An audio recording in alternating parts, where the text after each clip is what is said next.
Bonjour, madame, messieurs, vous êtes nombreux, comme le rendez-vous et la coutume nous l'oblige encore une fois. Aujourd'hui, pour les comptes de votre émission, grande analyse pour les grands débats et aussi décrypter, débattre sur ce qui concerne le sujet d'actualité. Une fois encore, aujourd'hui, les grands débats au centre de l'actualité, le récent discours du chef de l'État lors de la cérémonie, bien sûr, pour l'ordination de Monseigneur Bernard Amboujimaï, Raymond essentiellement le média congolais, mais bien sûr aussi sur la toile. On en parle aujourd'hui. Est-ce que réellement il y a quelque chose qui ne va pas entre l'État congolais, bien sûr, avec l'Église catholique, et aussi on va revenir sur les déclarations et les réactions de la société civile. Devant moi, docteur Elvis Mouzemel aussi, cadre d'une société civile, devant qui je vais déjà dire bonjour. Bonjour messieurs les journalistes. Comment sentez-vous? Ouais, nous nous sentons mieux avec notre pays, tout va bien. Tout va bien. Ouais. Le récent discours du chef de l'État, en tant que Congolais, comment le prend-vous? Merci. Bien sûr, nous sommes peuplés, les garants de la nation, les présidents de la République. À n'importe quel moment, il peut s'adresser, il peut être invité, ça et là. C'est un discours qu'il a prononcé à l'occasion de l'ordination d'un évêque que je félicite en passant et que j'ai dit aussi merci à tous ceux qui ont participé. C'est un discours que le chef de l'État a exprimé, ce qu'il avait à exprimer à Mbuji-Mayi ou au Grand Kassai. Bon, moi, je ne sais pas qu'est-ce que nous devons dire par rapport au discours des chefs de l'État qui est le garant de la nation. C'est un discours que le chef de l'État a exprimé, c'est dont il avait à exprimer. Voilà, nous tous, nous l'avons suivi. Est-ce que vous parlez d'une expression, la liberté d'expression, que lui, d'ailleurs, devait faire office d'un prédicateur de leçon, ou c'est exactement un sentiment mal encadré peut-être de l'être humain? Dire un sentiment mal encadré, je ne vais pas épouser votre idée. Je dirais, je répète encore, que le président de la République a exprimé ce dont il avait besoin d'exprimer et nous avons suivi. Chacun fait les analyses selon sa manière, selon ce qu'il comprend. Et la population que nous représentons a compris les discours. Chacun a fait aussi les analyses selon sa manière, selon sa position. Voilà. Est-ce que ce n'est pas un vent de dictature en formation? Dire que c'est un vent de dictature en formation, messieurs les journalistes, je dirais non. Mais parce que le chef de l'État l'a dit, vous avez senti, il ne va pas accorder, bien sûr que oui, quoi que ce soit qui pourrait ternir l'image ou l'intégrité territoriale. Bon, nous ne savons pas, mais nous sommes en train d'analyser, comme vous et moi, mais je vais, comme en tant que citoyen, vous posez cette question. Ce n'est pas un vent de dictature en formation. Parce qu'autrefois, on va peut-être prendre ce que disent les opposants. Ils sont essentiellement malmenés par le pouvoir en place, et les pouvoirs en place ne veulent pas leur droit, n'acceptent pas plutôt leur droit de manifestation. Mais aujourd'hui, vous, sur ces plateaux, qu'est-ce que ça vous dit déjà? Ce n'est pas je dirais, un vent de la dictature en formation. Merci, messieurs les journalistes. Les opposants, ils ont dit que leur droit est menacé. Je ne sais pas moi de quel droit qui est menacé. Matata Ponyo, alors peut-être bien sûr que oui, ça a été rétabli. Il a été rétabli dans ses droits, mais la récente réaction, c'était celle de Matata Ponyo. Je vais encore aller plus loin. Moïse Katumbi, quand il a voulu fouler ses pieds dans la province du Congo central. Également, je vais encore parler de manifestations et j'en passe. Juste un exemple, un échantillon pour vous faire comprendre ce que c'est. D'autre part, la réaction des opposants. Mais vous, en tant que citoyen, attendre le chef de l'État prononcer un tel discours, c'est ma question que je pose. Ce n'est pas un vent de la dictature en formation. Monsieur le journaliste, je vous ai répondu tantôt que le chef de l'État a exprimé ce vœu. Il n'y a pas une dictature. Le vœu de voir le président de la République, si je peux résumer en tant qu'humain, il a fait une interpellation à l'Église catholique. Le président de la République a manifesté la colère par rapport à l'agression de ces pays par que nous savons, vous et moi. Nous sommes agressés par les Rwandais, nous sommes agressés par les alliés des Rwandais. Et le président de la République étant garant de la nation, a un mot à dire, pas un mot à dire, a une orientation à faire face à cette population. Alors moi, je ne vois pas en moi un vent de dictature. Les opposants, moi j'ai vu les opposants marcher dernièrement, j'ai vu les opposants organiser les meetings. Mais si le pays vous dit, par exemple, en cette période, telle manière, ça ne nécessite pas que vous puissiez faire ceci, vous pouvez faire cela. Mais nous n'avons qu'à nous filier, nous n'avons qu'à nous remettre aux droits du pays. Nous n'avons qu'à dire ce que les lois disent, ce que les autorités nous permettent à dire. Mais dire que c'est un vent de dictature auprès du président de la République parce qu'il a dit qu'il ne va pas accepter n'importe qui va occuper ces pays, ou qui va dire un mot qui va créer la division dans ces pays. Ça, ce n'est pas un vent de dictature auprès du président de la République. Mais ce n'est pas une sonnette d'alarme qu'a lancé le chef de l'État, parce qu'on doit être un peu clair. Selon vous, Elvis Mouzémé, croyez-vous que le chef de l'État était en train de s'adresser à qui? Le chef de l'État il est le chef de l'État, il est le garant de la nation. Il était en train d'adresser à la nation congolaise et à la population congolaise. En particulier l'Église catholique et les opposants. Eh bien, je n'ai pas dû entendre le chef de l'État dire l'Église catholique. Il a dit constater certaines dérives dans le chef des prélats. Si c'est un email comme vous et moi. Et en plus de ça, j'insiste encore, c'est le garant de la nation. Il a constaté, c'est son constat à lui. Comment vous voulez priver au chef de l'État le droit de faire un constat? Moi, je pense qu'il n'est pas permis à priver au chef de l'État, qui est le premier citoyen, comme vous et moi, nous le constatons, le droit de faire un constat dans ce qu'il a vu, dans ce qu'il a fait comme analyse. Vous affirmez, comme tout autre Congolais, qui pense peut-être que le chef de l'État était en train de s'adresser aux opposants. Le chef de l'État s'adressait aux opposants. Je ne pense pas que les cadres, que le chef de l'État pouvait s'adresser aux opposants, c'était ces cadres-là. C'est une question.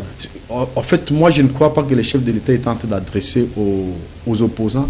L'adresse, les messages du chef de l'État, c'était à l'occasion d'une invitation. Il a profité de faire ce constat. Et si les opposants trouvent... Parce que ici, nous devons faire la part des choses, messieurs les journalistes. Nous sommes peuple, nous représentons le peuple. L'opposition, lorsque l'opposition veut s'en prendre au chef de l'État par rapport à son discours, pourquoi il cherche à s'en prendre au chef de l'État par rapport à son discours ou par rapport à son message? Le chef de l'État n'a fait que faire le constat. Il a dit même qu'il nous a fait même un message qui nous fait voir que le chef d'État, c'est un monsieur qui respecte l'état de droit. C'est ce qu'il a fait même, c'est ce qu'il a même affirmé. Mais moi, je ne vois pas ici, dans tout ça, ce que l'opposition est en train de dire. Quelle est la part de la population? Quelle est la part de la population dans tout ce que les oppositions sont en train de dire, les opposants sont en train de dire? Moi, je pense non. Je pense que le chef de l'État a fait son adresse, son message à la population congolaise, point barre. Mais le chef de l'État va encore plus loin pour dire il va essentiellement veiller pour peut-être et avertir toute personne qui tenterait de menacer la sécurité et la stabilité du pays. À quoi il faisait exactement allusion? Il faisait allusion à l'agression et l'occupation illégale que connaît la RDC. Il faisait allusion à ça. Vous avez dit tantôt que le chef de l'État ne serait pas en train de faire une formation de la dictature en gestation, mais quand un chef de l'État, quand une autorité ne veut pas voir exactement les expressions des autres cadrées avec sa vision, n'est-ce pas ça aussi une forme de la dictature? Peut-être avec le cas de Mobutu qui ne voulait pas ce qu'il y ait la multiplicité de partis, c'était une vision politique selon lui. Mais aujourd'hui, le chef de l'État ne veut pas voir et accepter, même pas accorder le temps à ceux qui ne voient pas les choses selon lui. N'est-ce pas une dictature en formation? Monsieur les journalistes, il est un peu complexe de dire que le chef de l'État ne veut pas voir les gens faire les analyses ou critiquer ses propos ou critiquer ses visions. Moi, je dis non. Le chef de l'État, c'est un chef de l'État. Si vous avez... Nous sommes en train de faire aujourd'hui des analyses. Nous sommes aujourd'hui aux médias avec vous. Qui nous a empêchés de venir ici? Personne. Quel est le policier qui est dehors pour nous dire non, voilà, n'accédez pas à la FM TV parce que le chef de l'État ne veut pas? Moi, je dis non. Le chef de l'État, il a sa vision. les opposants ont leur... Quel est le rôle de l'opposition dans un pays? Le rôle de l'opposition dans un pays, c'est quoi? C'est de critiquer. Et lorsque l'opposition critique, je n'ai jamais entendu, moi je n'ai jamais vu que l'opposition est en train de critiquer et aujourd'hui, ils sont mal compris. Moi je pense que ce n'est pas la question des chefs de l'État. Ce n'est même pas le problème aux chefs. Les chefs de l'État n'est pas là pour s'adresser à l'opposition. Il s'adresse à la nation dont cette opposition fait partie de cette nation. Voilà. Est-ce que vous êtes sûr, Elvis Mouzémé, que ces débats auquel s'est engagé le chef de l'État et l'Église catholique, ce serait un débat démocratique et pour l'intérêt de la population? Mais il a si bien dit, monsieur le journaliste, il a si bien dit que l'Église doit être au milieu du village. Mais le Monseigneur Outembi a répondu à cette question. L'Église a toujours été au milieu du village. Mais non, le chef de l'État devait aussi se rappeler que lorsqu'il n'était pas encore président, il était aux côtés de l'Église catholique, peut-être pour combattre un régime dictatorial. Aujourd'hui, en quoi est-ce que l'Église ne serait pas médiévale pour qu'il soit aussi penchante que lui l'évoque? Nous venons de dire ici, il a fait un constat. Il se pourrait que ce que l'Église a prononcé, l'Église devrait faire les rapports acquis des droits. Alors si le chef de l'État fait un constat, si le chef de l'État interpelle, il fait une interpellation, il vous dit, vous devez être au milieu du village. C'est-à-dire, c'est à lui qui a compris que quelque part l'Église n'est pas au milieu du village et il doit faire leur travail comme il se doit. C'est ce que moi je pense, c'est ce que nous devons faire comme analyse, messieurs les journalistes. Et vous êtes société civile. Parmi aussi, il y a une frange des sociétés civiles qui ont nécessairement pris le chemin pour essentiellement fustiger cette petite position qu'a pris le chef de l'État lors de son discours à Mbuji-Mayi. Vous, en tant que société civile, que dites-vous, que diriez-vous par rapport à cette position? Je dirais ceci à Monsieur le Président, l'Excellence. Non, d'abord à une frange de la société civile qui a aussi pris part. Entre autres, il y a eu ACAJ et puis autres structures qui défendent essentiellement le droit humain ont peut-être fustigé cette attitude ou encore cette position du chef de l'État. Mais vous, en tant que société civile, que diriez-vous? Et moi, en tant que société civile, ce que je dirais, mes impressions, je vous l'ai dit ici, je dirais ceci au chef de l'État, il est le garant de la nation, il est le numéro 1 de la République.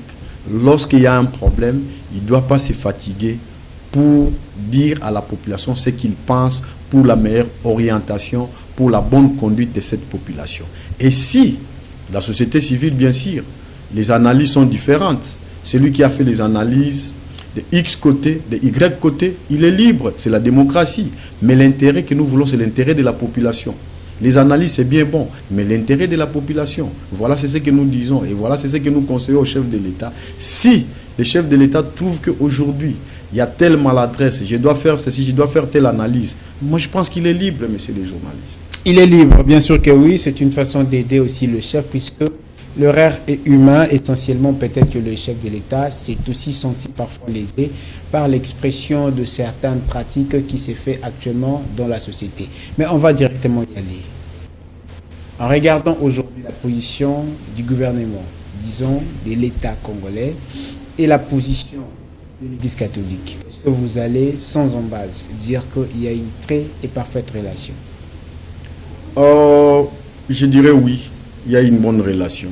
Sauf que... Vous pouvez nous donner les signaux forts, juste trois, qui aujourd'hui témoignent qu'il y a une très bonne relation entre elles. L'Église catholique a reconnu les efforts des chefs de l'État, du gouvernement et les efforts de la CENI. Et l'Église catholique a invité les chefs de l'État pour participer à l'investiture ou aux cérémonies qui a été organisée en Mbuji-Mayi. L'Église catholique, le pape a été ici reçu par ces régimes dont nous parlons, Félix Tshisekedi qui est le président de la République. Moi je pense qu'il y a de bonnes relations. Tertio, c'est bien. Est-ce que comme il y a ces très bonnes relations, pensez-vous pas qu'aujourd'hui, ces discours prononcés par le chef de l'État serait essentiellement d'autre part une alerte à la bombe pour quand même ne pas pousser, ne pas donner du courage à cette église qui est censé et qui a été toujours là au milieu et aux côtés de la population pour appuyer cette population en vue de pouvoir garantir une bonne démocratie. Ce ne serait pas un moyen aujourd'hui, malgré que l'erreur soit-il, les discours prononcés, ne serait pas une alerte à la bombe. Je vous réponds ceci. L'église doit être au milieu du village où l'église doit voir les mal, dire non là où il y a non, dire oui là où il y a oui. Et le chef de l'État, dire qu'il lance une bombe, mais moi je dirais, lui qui dit qu'il ne veut pas accepter qui que ce soit agresser ce pays, mais comment il lancera encore une bombe? Moi je pense que ça serait une contradiction. Je doute à mon humble avis. Je doute à mon humble avis. Et quand on parle d'une alerte à la bombe, c'est-à-dire que ça pouvait déclencher demain quelques conflits, quelques malentendus, parce qu'aujourd'hui, c'est comme ça, il a dit clair, le chef de l'État. Mais demain, s'il maintient sa position, d'autre part, ce ne serait pas une façon, comme je l'ai dit tantôt, une façon de sacrifier essentiellement cet effort de la démocratie. Mais la démocratie, je ne vois pas comment ça serait sacrifié. C'était d'un ton nerveux, hein? Bon, je ne dirais pas nerveux, mais c'était d'un ton sérieux. Oui, mais c'est un responsable, c'est le garant de la nation, il devrait avoir un ton sérieux. D'abord ici, moi là où je m'appuie, c'est lorsque le chef de l'État dit il n'accepterait pas. Ici, le chef de l'État condamne l'agression. Ici, le chef de l'État interpelle. Mais ici, lorsqu'on vous interpelle, c'est à vous de revenir sur les bons chemins. C'est à vous de venir sur les rails. Mais je ne vois pas comment ça serait, cette alerte serait une bombe. Moi, je ne vois pas ça. Si vous devez bien analyser, je n'ai pas vu. C'est comme je dis, chacun a ses humeurs. Mais ici, les humeurs seraient les humeurs de la nation. Et c'est ce qu'il a dit, exprimé, c'est ce qu'il a fait. Donc moi, à mon humble avis, et tant que citoyen congolais, et la période où nous sommes, nous voulons la paix. Je ne pense pas que les propos des chefs de l'État seraient l'alerte pour une bombe. Je ne pense pas. Ne serait pas une alerte à la bombe, ça on voulait conserver le droit. Mais essentiellement, il y a beaucoup de gens qui critiquent. On va peut-être prendre à l'occurrence l'exemple des opposants pour peut-être ne citer que ceux-là qui parfois se disent que le président Tshisekedi serait en train de créer une formation dictatoriale, tant décrié lui-même quand il était encore opposant. Vous êtes une société civile. Il y a essentiellement le travail ou encore de mission régalienne que vous êtes censé faire pour le bon avancement des choses de la politique nationale.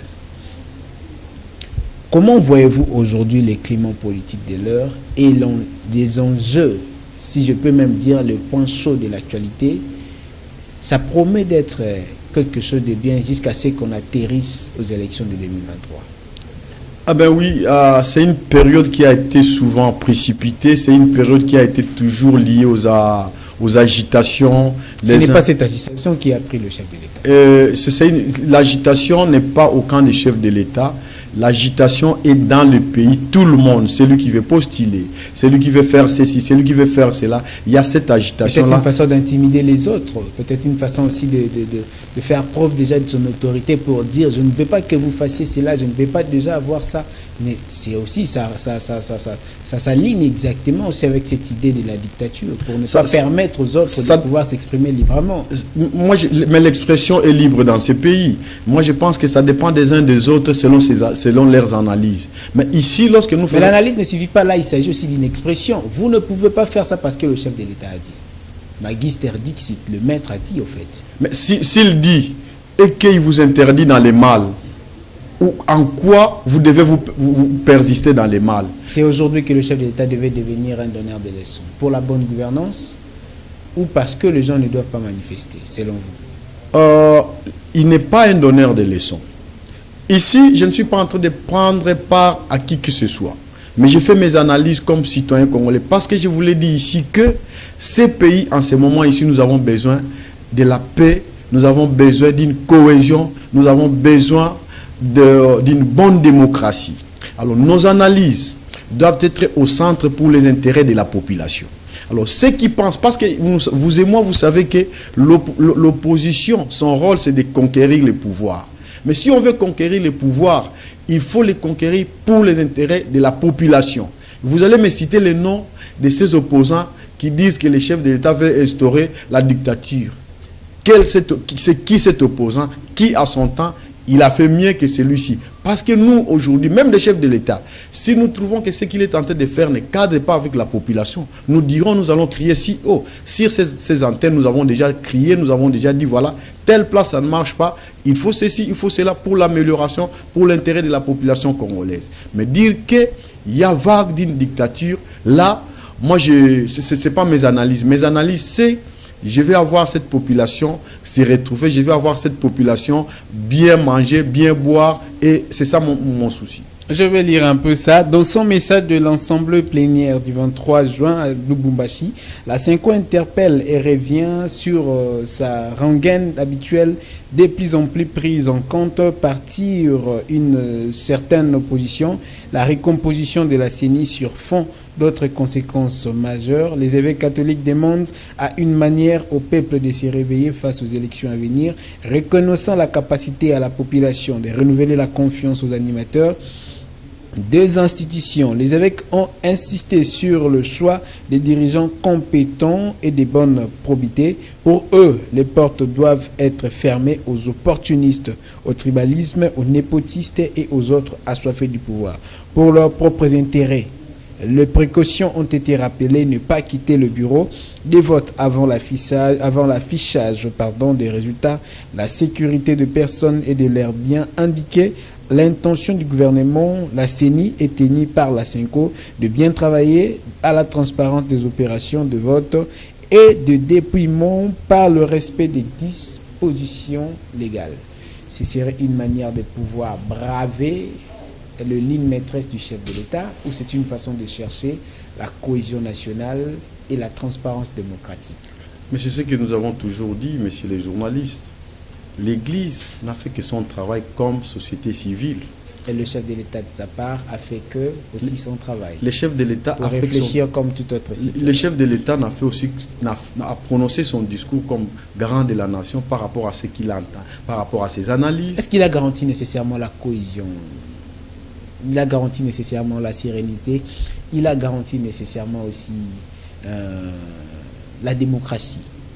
Mais lorsque le chef de l'État interdit ce qu'ils veulent créer, il ne va pas permettre à tout celui qui va créer une sorte de division dans ces pays. Vous pensez que ce n'est pas pour une cohésion?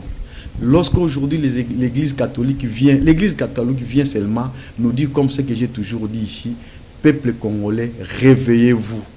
Réveillez-vous parce que vous avez un sommeil profond. Et la même Église a reconnu les efforts de la CENI, les efforts du gouvernement. Mais sauf qu'il vient seulement dire, réveillons-nous. C'est pour l'intérêt de la nation, y compris même l'intérêt des chefs de l'État. Parce que là, l'Église catholique n'a fait que son travail comme société civile. Voilà, messieurs les journalistes. Et le chef de l'État n'a fait que prononcer son message comme garant de la nation pour éviter la division. C'est que même l'Église catholique vient encore réitérer par rapport à son message. Et c'est ce que le chef de l'État a dit. Je pense que les deux messages feraient de sorte qu'il y ait une cohésion. Vraiment. On dira aussi le Monseigneur Donatien Tcholé a réagi par rapport à cette situation. Mais restons au moins avec toutes les réactions de la société civile. Vous avez un peu une langue un peu différente par rapport aux autres. Et aujourd'hui, les gens vont se poser la question. Vous vous donnez le luxe de pouvoir défendre. Je dis, ça n'engage que moi, ce sont mes propos. Défendre un cas qui est le pouvoir. Est-ce que n'est-ce pas une façon de pouvoir délaisser la population à leur propre triste sort? Parce que malgré ça, j'insiste, il aurait fallu quand même que vous avanciez un peu votre lutte pour voir clair ce qui est l'avantage et l'intérêt de la population. Merci, messieurs les journalistes. Je pense que vous et moi, nous savons quel est le rôle de la société civile. La société civile n'est qu'un trait d'union entre la population et le gouvernement. C'est ça la société civile. Prendre les désidérata de la société, de la population, là où le gouvernement ne peut pas arriver, amener à trouver des solutions et proposer des solutions idoines, des solutions concrètes. Et aujourd'hui, je ne prends pas la part. Je sais, je reconnais en moi la souffrance de cette population. Moi, je suis dans la société. Je reconnais en moi les bavires. Je reconnais en moi tout ce qui est comme misère de cette population. Et ce que je reviens à dire, c'est que l'Église catholique n'a fait que son travail comme moi, comme société civile. Il nous a demandé à nous réveiller. Il nous a demandé à faire un bon choix. La CENI l'a même dit. La CENI a dit que les élections actuelles seront les élections crédibles. J'ai eu à poser la question auprès des vice-présidents des centrales électorales quand nous avons été reçus là-bas. Je lui ai posé cette question. Vous étant que centrale électorale, est-ce que vous nous garantissez les élections libres, transparentes, démocratiques? Il m'avait rassuré, oui, nous vous garantissons. Ce qu'il y a à voir, c'est quoi? C'est se demander à cette population d'être éveillée, d'être réveillée et de maintenir la position, de maintenir la cape pour éviter les erreurs de la fois passée. Moi, je pense que c'est ce que l'Église catholique a fait et il n'y a pas à discuter là-dessus, il n'y a pas à faire quoi que ce soit dedans. Nous devons que nous mettre sur les rails pour l'intérêt de cette population. Je vais peut-être enchérir votre discours et puis vous allez me répondre à une petite question à la suite. La Cinco dit, par le trichement de Monseigneur de l'ancienne Cholet, elle dit: elle ne va pas encourager ceux qui menacent la sécurité du pays, mais elle dénonce l'instrumentalisation de la justice. Peut-être qu'il n'intervient pas à ce niveau, mais les évêques ne sont pas nés de la dernière pluie. Nous savons comment ça se passe. Dixit Monseigneur de l'ancienne Cholet sur les antennes d'une radio de la place. Mais notamment, on ajoute, il était stupéfait. Le propos de Félix Tshisekedi, c'est que ce qui s'est passé notamment le 25 juin en Bujimaï. Les évêques ne sont pas nés de la dernière pluie, ils comprennent et savent toutes les bonnes manœuvres, puisque le chef de l'État est aussi bénéficiaire de ces mêmes services de l'Église. Pourquoi alors parler du dérive de l'Église catholique? Je vous ai dit ici, je vous ai dit que vous allez toujours me dire les analyses dépendent de tout un chacun de nous. Chacun a sa façon de voir. Moi, je réitère, je dis ceci. Cette population a tant souffert. Cette population a besoin d'une paix durable. Cette population veut avoir les élections crédibles, les élections démocratiques, les élections transparentes. Lorsque les églises disent ça, mais chez les journalistes, l'évêque, l'archevêque ou l'évêque Donatien Cholet ne fait qu'interpeller, ne fait que nous dire faisons attention parce que les mal... Non, l'évêque n'a pas dit ça. L'évêque a précisé que c'est que le chef de l'État a dit, ça stupéfait exactement le prélat, puisque en son temps, il est aussi bénéficiaire, ou il était aussi bénéficiaire de ces mêmes services de l'Église. Mais dire tout haut, dans une cérémonie épiscopale, que le chef de l'État souligne ses propos comme quoi qu'il a constaté, et il constate réellement, quelques dérives dans le chef des prélats, ce serait une autre façon de voir les choses, selon l'Église et selon les évêques. C'est ce que Monseigneur de l'Ancien a pu prélever dans son discours. Je pense que l'Église catholique, c'est parmi des grands acteurs dans la participation de la démocratie de ce pays. Et le chef de l'État a bénéficié lorsqu'il était à l'opposition, aujourd'hui il est au pouvoir. Il est tenté de bénéficier toujours. Et il veut toujours rester ensemble avec l'Église catholique. Lorsqu'il constate qu'il y a quelque chose qui ne marche pas, il interpelle. Dites-nous tout, vous êtes société civile, selon vous. Vous êtes du côté de la population. Quelle dérive constatez-vous dans le chef de l'Église? Que ce soit SCC ou que ce soit catholique. À mon humble avis, jusque-là, je ne constate pas les dérives. Mais ce sont les analyses du chef. Moi, étant que citoyen, le discours du chef paraît paradoxal. Vous, en tant que citoyen, moi, étant que citoyen, constatez aucun dérive. Il n'y a pas de dérive de la part de l'Église, sauf que l'Église devrait rester à faire bien son travail pour l'intérêt de cette population. Là où il y a non, qu'ils disent non. Là où il y a oui, qu'ils disent oui. C'est là où moi je suis. Est-ce qu'aujourd'hui l'Église catholique fait contrairement à ce dont vous êtes en train de dire aujourd'hui? Faire contraire, je ne vois pas pourquoi l'Église ferait le contraire par rapport à cette population. Je ne vois pas pourquoi il ferait le contraire par rapport à cette population. Elvis Mouzeme, vous êtes acteur de la société civile congolaise. C'est un réel plaisir de vous recevoir sur ces beaux plateaux. Mais essentiellement, on a beaucoup parlé, on a beaucoup tourné dans un cercle très vicieux, mais qui nécessairement pourra plonger le pays dans un cycle infernal.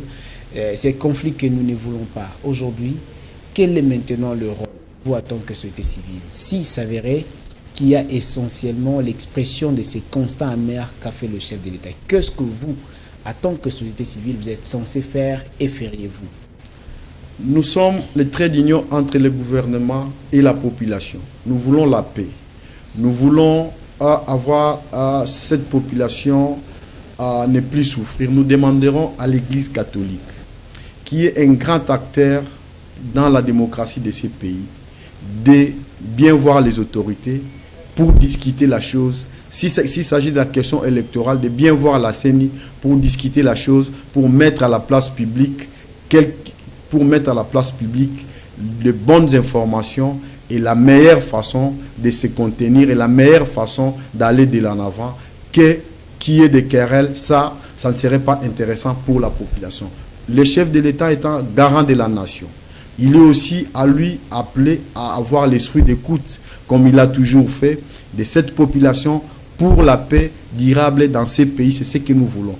C'est ce que je vous dis, nous ne sommes pas dans l'opposition pour conquérir le pouvoir. Nous sommes la société civile, les traits d'union, comme je l'ai dit ici, entre la population et le gouvernement. Là où ça marche, nous dirons que ça marche. Là où ça ne marche pas, nous dirons que ça ne marche pas pour l'amélioration de la vie congolaise. Juste pour l'amélioration du train de vie de la population congolaise. Et si aujourd'hui vous s'avérez de pouvoir évaluer à caractère des chiffres sur 100%, la population vit bien, ou l'État congolais devra encore faire quelque chose? L'État congolais a beaucoup à faire, pas quelque chose. L'État congolais a beaucoup à faire face à cette population qui attend sa vie s'améliorer. Juste ça. Il a beaucoup à faire. Tout est dedans. Beaucoup, dans tous les secteurs. Il doit assurer la sécurité. Il doit assurer la bonne vie sociale de la population congolaise.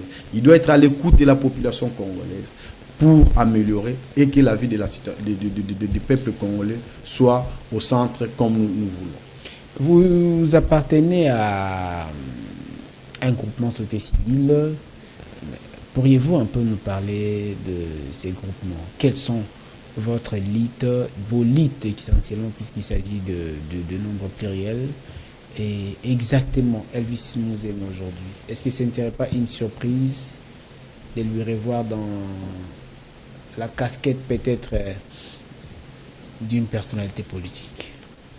Je suis société civile des actions pour le réveil de la nation SCAREL. Le statut nous permet, nous voulons, nos objectifs sont multiples pour l'intérêt de cette population, pour avoir ces pays émergés. Nous avons les actions que nous devons mener, entre autres l'éducation de cette population, lutter contre les antivaleurs, faire un coup de pouce par rapport à l'agression que nous connaissons dans notre pays face à l'agression rwandaise et ses alliés. Nous sommes dans de multiples domaines de la santé, économique, de tout ce que vous voulez pour avoir un pays meilleur. Nous sommes là-dedans. La société civile, nous avons les actions que nous sommes en train de mener par rapport pour veiller à ce que l'éducation de la jeunesse qui est en train de voir perdre sa valeur. Nous sommes en train de veiller sur ça par rapport à nos actions et nous voulons aider ces pays à aller de l'en avant, avoir les meilleurs pour cette nation. Voilà, nous avons de multiples actions que nous menons pour ces pays. Vous avez de multiples actions que vous menez en faveur de la population. En tant que société civile, je vais toujours insister, vous avez essentiellement suivi la récente manifestation publique de l'opposition, c'est-à-dire les 4 représentants ont tenu un meeting à la place Sainte-Thérèse, d'où il y a nécessairement à relever quelques points saillants de ce meeting. Entre autres, ils ont parlé du processus électoral qui semblerait essentiellement n'être pas du bon côté de l'histoire, comme le suggère l'Union sacrée? Parmi ces opposants, il y a ceux qui ont dirigé ces pays. Parmi ces opposants, il y a ceux qui ont été à la commande de ces pays. Ils ont laissé ces pays comment ils ont laissé ces pays. Parmi ces opposants, il y a ceux qui vont conquérir au pouvoir, qui demain, vous allez nous poser la question, ce qui reste là. C'est-à-dire, ils sont libres de faire leurs analyses, comme citoyens congolais, comme dans un pays démocratique. Moi, je suis libre, comme un pont entre la population et le gouvernement, de comprendre, de faire dire à la population ce que je dois dire à la population. Si parmi ce que les opposants ont dit, ça trouve l'intérêt de la population, pas mal. Mais si c'est le discours pour distraire encore cette population, je dirais non. Je dirais nous voulons avoir l'émergence de ces pays. C'est comme je vous dis là, parmi les opposants, il y en a qui nous ont laissés dans ces pays. Dans quel état? Et parmi les opposants, je n'aimerais pas être là pour parler des individus. Vous savez ce qui se passe dans ces pays, vous savez ce qui s'est passé. Et aujourd'hui, est-ce que réellement c'est pour l'intérêt de cette population ou bien c'est pour les intérêts égoïstes? Nous avons suivi. La part de la population, c'est quoi? C'est tout le monde aujourd'hui qui crie, nous voulons avoir des bonnes élections, nous voulons avoir ceci, nous voulons avoir cela. Et demain, ça sera quoi? Demain, nous voulons les meilleurs pour ce Congo. Je sais que beaucoup de gens vont peut-être voir mal notre position, mais essentiellement, c'est aussi pour éclairer la lanterne, mais aussi pour essentiellement apporter une dose de pédagogie pour certaines personnes. Vous suivez chaque fois le secrétaire général Augustin Kabouya, les contre-attaques contre peut-être les antagonistes du pouvoir en place. Encore une fois, le mardi, il a dit la même chose concernant le discours du chef de l'État Mbujimayi, essentiellement mal vu par une frange des acteurs de la société civile et de la politique. Mais le chef de l'État insiste sur la bonne cohésion, sur une bonne attente entre l'Église et le pouvoir. Ce n'est pas un paradoxe voir le chef de l'État demander autre chose et qu'il y ait essentiellement aussi une autre voie empruntée par son parti. Ce n'est pas un paradoxe, messieurs les journalistes, c'est juste, il y a ce qu'on dit, il y a nous l'avons si dit ici que vous m'avez posé la question de savoir est-ce qu'il n'y a pas un conflit, il n'y a pas une alerte d'une bombe à la longue. Je vous ai dit non. Et voilà, vous revenez. Le chef de l'État fait un discours. Les gens interprètent ça de leur manière. Et aujourd'hui, le secrétaire général d'un parti politique vient, il dit non, il veut qu'il y ait la cohésion entre l'Église et le pouvoir. Mais moi, je pense que nous sommes en train de dire ce que nous pouvons dire pour l'intérêt de ces pays, pour l'intérêt de cette nation. En fait, ici, moi, je dirais ceci. Le secrétaire général d'un parti politique, lui parle pour son parti politique. Il voit les intérêts de son parti politique. Moi, je parle pour l'intérêt de cette nation. Moi, je parle pour l'intérêt de ce pays. Moi, je parle pour l'intérêt de ma population qui est en train de souffrir. Donc, il y a des choses un peu différentes. Je parle de la population. Il parle pour l'intérêt de son parti politique, mais tout en sachant qu'il réitère encore de voir l'Église catholique et le pouvoir être ensemble. C'est ce qu'il demande. Mais selon vous, pour l'intérêt de la population, qui suit une démarche rationnelle? Celui qui suit une démarche rationnelle, c'est la population elle-même. Laissée à sa triste sort. Cette population abandonnée à la merci des prédateurs. Cette population n'est pas abandonnée. Il y a de ceux qui militent pour que demain, cette population puisse se retrouver. Vous avez dit tantôt que cette population doit suivre sa course seule en monopoly. Mais comment est-ce qu'accepter cette population qui est censée peut-être être dirigée, aujourd'hui semble être perdue? Parce que par ce genre de discours. Bon, les discours que nous tenons ici, ce n'est pas les discours d'accepter... Pas votre discours, les discours d'une frange des politiques. C'est-à-dire, les autres disent ça, les autres disent celui-là, et le chef lui-même peut-être essaie de recadrer, mais il y a déjà une une autre compréhension, je veux dire, interprétation, bien sûr, c'est ce que j'allais dire. Et vous ne voyez pas que cette population, comme vous voulez dire, est laissée à la merci. Vous allez comprendre que tout ce monde-là ne parle pas au nom de la population, il parle au nom de leurs intérêts.